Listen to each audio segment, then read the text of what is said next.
So ngayon, speaking, mga kababayan, eto pa, Raffy Tulfo. Bakit? Ano itong kay Raffy Tulfo, mga kababayan? Naku po, ano kaya itong kay Raffy Tulfo? Mga kababayan, hindi ba kaya sabit din si Chavit dito? Mga kababayan, si Senator Raffy Tulfo merong nadiskubre sa loob ng Camp Aguinaldo. Ano yung nadiskubre ni Raffy Tulfo sa loob ng Camp Aguinaldo, mga kababayan? Bakit daw sa loob ng Camp Aguinaldo merong Chinese tower? Tower, yung kumbaga parang magtayo ka niyang Globe, PLDT, bakit may tower ng Chinese or pagmamayari ng China na tower na nakatayo sa loob ng Camp Aguinaldo? So, delikado po ang seguridad ng Pilipinas kasi merong Chinese-owned tower na nakatayo or satellite sa loob ng Camp Aguinaldo. Bakit ganyan? Kanino at sino ang nag-aproba niyan? Ito po, mga kababayan, ay nabisto ni Senator Raffy Tulfo. Nako po, eto na. Sino ba? Sino ba ang presidenteng nag-aproba niyan? Sino ba ang pumapayag niyan? Ayan po ha, mga kababayan. Raffy Tulfo, Chinese tower inside the Camp Aguinaldo. Eto na, mga kababayan. Bakit pinayagan na magkaroon ng tower ang isang Chinese telecommunication company sa loob mismo ng Camp Aguinaldo? Hindi ba na? Ayan na. Why was it allowed? And I've been asking this question time and time again, but nobody can give me the correct answer that people are expecting from you guys in the military. Kasi pwedeng yun ay nakaka-receive ng signal from the military kung ano yung mga pinag-usapan doon, ano mga activities, pwede mag-eavesdrop or something to that effect. Any other activities kayang ma-monitor nila to the signal sa loob ng Camp Aguinaldo. So, why was it allowed, Your Honor? Diba? Sabi ni Senator Raffy Tulfo, tama naman. Bakit inalaw na mayroong Chinese tower na itinayo sa loob ng Camp Aguinaldo? Baka kukuha ng information yan or data kung ano ang pinag-uusapan ng mga military dyan sa loob, sa Camp Aguinaldo. Bakit hinahayaan at sino ang nag-allowed niyan? Naku po, mga kababayan, sino ang nag-allow niyan? Mga kababayan, ito, isa-isahin ko na ha. Tapusin natin ito. Interview ni Raffy Tulfo. Ma'am Selpa Glory, hello po. Bakit merong Chinese-owned tower na nakatayo sa loob ng Camp Aguinaldo? Sino po ba ang nagpayag niyan? Hindi ba si Digong? Nagtatanong lang. Continue. Do not have personal knowledge. As to wala daw personal knowledge. But maybe we can provide you a detailed explanation. We'll just consult with those offices actually handling the subject. Pero, Sec. Lawrence, last year and the year before that, I've been asking that question from the military and the DND, bakit pinayagan at hindi ako nabibigyan pa rin ng tamang sagot up to now? Why? We're talking about espionage here, right? This is our main topic here. So, ba't natin pinayagan yung isang Chinese telecommunication company na magkaroon ng tower sa loob mismo ng Camp Aguinaldo? Mr. Chair, I'm not privy to the construction of a tower within Camp Aguinaldo. Hindi mo alam? DND ka? Sa loob mismo ng Camp Aguinaldo? I do not have personal knowledge po, Mr. Chair. But if you can allow us like a few days to come up with a detailed explanation and we can present it personally. So next year ulit, sa pag-hearing natin next year, I'm gonna ask the same question and then you guys or anybody from the military will say, DND na, I'll get back to you. Ganun ba palagi sa kasi yun Nako! Alam niyo mga kababayan, marami pong nabisto si Senator Raffy Tulfo. Not only that Chinese telecom tower na nasa loob ng Camp Aguinaldo. Meron pa siyang isang nabisto dyan, yung NGCP na nakabase sa San Juan, Metro Manila, San Juan City, lugar ni Zamora or Mayor Zamora. Ang NGCP, yan po ang kumpanya na may hawak ng kuryente sa ating bansa na kung saan halos po ang nagmamay-ari niyan ay Chinese government. Kaya po nagtatanong si Senator Raffy Tulfo, bakit Chinese government ang nagmamay-ari ng kuryente ng Pilipinas? So anytime, pwede nilang ipasara yan.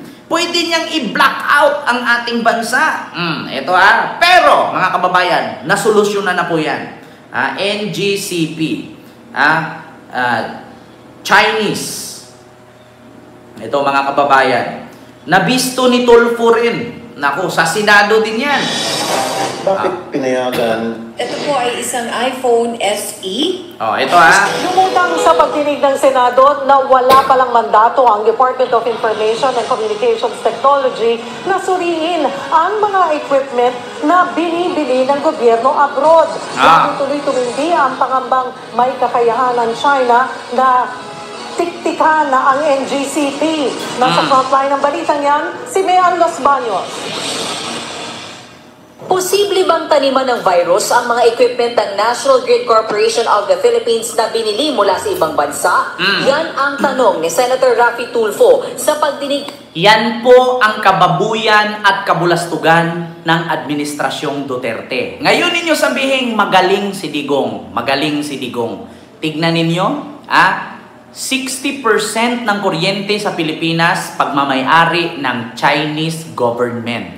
So how could na Chinese government ang nagmamay-ari ng kuryente sa Pilipinas? Pilipinas tayo. Meron tayong sariling sovereignty. Meron tayong sariling batas. Bakit meron Chinese government na pagmamay-ari sa ating bansa? Tapos ngayon, sasabihin ninyo, kinulong nyo si Digong sa dahig, meron naman tayong sovereignty. Pero hindi nyo inisip, binenta ang 60% ng kuryente natin sa China at pagmamay-ari ng China na anytime pwedeng ipa-block out ng China ang buong Pilipinas. Di ba? Ngayon kayo mga DDS magsisigaw-sigaw. Kanina ng Senado kasama ang Department of Information and Communications Technology. Sa gitna ito ng isinusulong niyang Critical Information Infrastructure Protection Bill na layong mapalakas ang ating cybersecurity defense at gawing matatag ang digital landscape ng bansa. Muli kasing pinalutang ni Tulfo ang kanyang pangambang mapakialaman ng China ang power grid ng Pilipinas. Lalo't may 40% stake o pag-aari ang State Grid Corporation of China sa NGCP. Kita nyo? Very dangerous. China. Na yung NGCP natin, yung may equipment doon, halos lahat, made in China and in Chinese character na hindi alam i-operate ng mga Filipino technicians. Well, but precise question, Mr. Chair, and valid. Kahit pa ang gamit natin ay merong malware, Mr. Chair. Halimbawa, a hardware, which is very possible po, Mr. Chair, yung pong statement ninyo. Now, we don't even know, Mr. Chair. Diba? Pagdating ng equipment dito na may listener pala yan.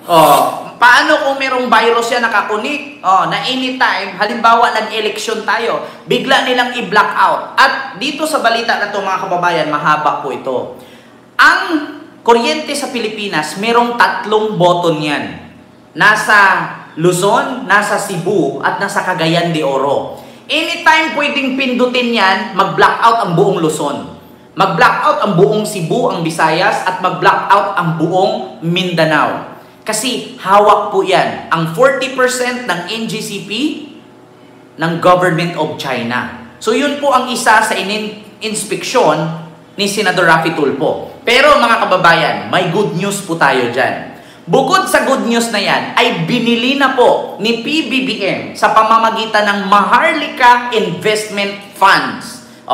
Ang Maharlika Investment Fund, sa mga hindi po nakakaalam, yan po ang inisyo ni Digong noon na baka nakawin lang ni PBBM ang pera ng gobyerno dyan sa Maharlika Investment Fund. Hindi niya inisip na ang Maharlika Investment Fund na pera ng gobyerno ng Pilipinas ang binayad doon sa ibinintang 40% na pagmamay-ari ng Chinese government sa NGCP or sa kuryente ng Pilipinas. Ito po mga kababayan, ang sagot na solusyonan na po yan. NGCP Maharlika Funds. Binili na ni PBBM. Mga kababayan, ito yan ang totoo. Sa National Grid Corporation of the Philippines o NGCP. unang maglalagak ng puhunan ang Maharlika Investment Corporation. Itutulak nito sa kumpanya ang pagsisiguro na matatapos ang mga proyekto na magpapababa ng singil sa kuryente. Kita ninyo, binili ng Maharlika Investment Fund, mga kababayan, ang inisyo ni Digong na baka daw gamitin lang katulad sa Malaysia. Itinakbo lang ni Romualdez, itatakbo lang daw ni PBBM ang pera ng mga Pilipino, na hindi niya iniisip na yung pagmamayari ng China ay binili ng Pilipinas ngayon at binayaran sa pera ng investment fund dun sa Maharlika para lumayas na yung mga Chinese na pinapapasok niya dito sa Pilipinas na putang ina niya. Katutok si Ivan Merina. Diba? Sapat at mas mababang presyo ng kuryente para sa bansa. Ito raw magiging resulta ng pag-invest sa Maharlika Investment Corporation o MIC sa National Grid Corporation of the Philippines, ang nangangasiwa ng power grid na dinadaluyan ng kuryente sa bansa. Ang kasunduan, pinirmahan sa pagitan ng Maharlika at Synergy Grid and Development Philippines Incorporated na may hawak sa 40% ng shares ng NGCP. 19.7 billion pesos ang ipapasok na pondo ng Maharlika para makakuha ng 20% stake sa NGCP. Bilang investor, makakatulong daw ang gobyerno sa pagsuporta sa mga infrastructure projects ng NGCP. Para masiguro matatapos sa mga ito. The way NGCP could contribute to lower electricity is by... Kaya yung pagmamayari ng Chinese government na 40%, 20 na lang. Kasi yung 20 ay kinuha na ng Philippine government. Pera ng taong bayan, tax na taong bayan na sinabi ni Digong noon na nanakawin lang ni Marcos. Asaan yung ninakaw ni Marcos? Napunta sa kuryente ng Pilipinas. Hindi ninakaw. Kaya kayo mga DDS, mag-aral kayo. Pag-aralan nyo yan. Pag-aralan nyo yan. Ang kabulastugan ng tatay ninyong demonyo, si Marcos ang nagresolba. Yung basura, yung kalat at katiwalian, si Marcos ang nagre-resolba. Si Marcos ang naglilinis. Di ba? Si Marcos ang naglilinis sa kabulastugan ng tatay ninyong demonyo. Di ba? Di kayo nahihiya? Tapos sisiraan nyo si Marcos ng sisiraan kasi magaling si Digong. Kung magaling si Digong, bakit napakadaming problemang iniwan niya?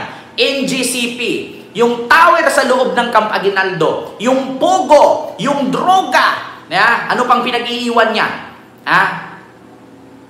Parmali. Ayan pa, Ghost Project sa DPWH. Ayan pa yung Bureau of Customs. Nandyan pa ang BIR. Nandyan pa ang...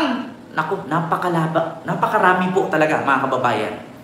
Sa totoo lang, may malampaya pa, Diyos ko. Kita mo? Yung malampaya, sino yung dating mayor dyan nakukulong sa Palawan? Kita ninyo? Hindi alam ng maraming tao yan kasi ang alam nila, nakakapanood nila sa DDS vlogger, mga DDS supporter, mga bobo. Diba? Kita nyo yan? Wala. Hindi kaya ni Digong yan. Kaya anong sabi ni Digong, mga kababayan? Pakinggan ninyo.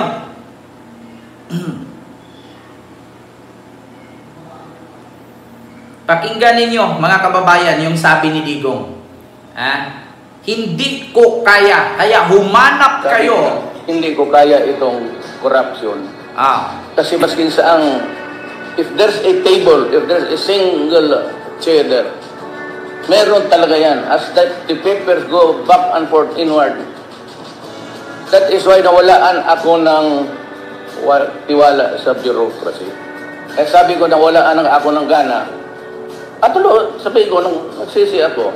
Kasi akala ko, within the constitutional powers na binigay sa akin, kaya ko. But truth to tell, hindi. Kung araw-araw na lang, pati every table dito sa Pilipinas, ganon, hindi ko talaga mahabol. Kaya ko. Pero sa batas na ito, Constitution, even if you give me 20 years, I cannot do it. Duwag. Maghanap uli kayo ng Marcos. Diba? Or someday, somehow, somewhere, that fellow will be elected Marcos. in the generations to come. Kita niyo? Hindi niya kaya. Pero anong sabi niya? Kapag ako nanalo, putang ina mo. Yeah? Deserve mo yan, mabulok ka dyan. May isabong pa. Putang ina, may mga sabongiro pang nawawala. Diba? Ay, Diyos ko. So, yun lang mga kababayan. Yun lang. Tapos, i-issue na naman nila, nasaan yung gold, nasaan yung gold reserve, nasaan yung ginto, nasaan yung putang ina. Naghahanap kayo ng mga ginto na hindi naman kayo nagmamay-ari nun at wala naman kayong share nun. Hanap kayo ng hanap ng ginto, mga dipuga, mga pisting yawa, mga lintian, mga bilatibay. Kaya deserve nyo yan. 7 taon kayong magtiis. Sa kagipitan. The downfall of Digongyo. So yun lang mga kababayan. Maraming salamat po sa inyong lahat.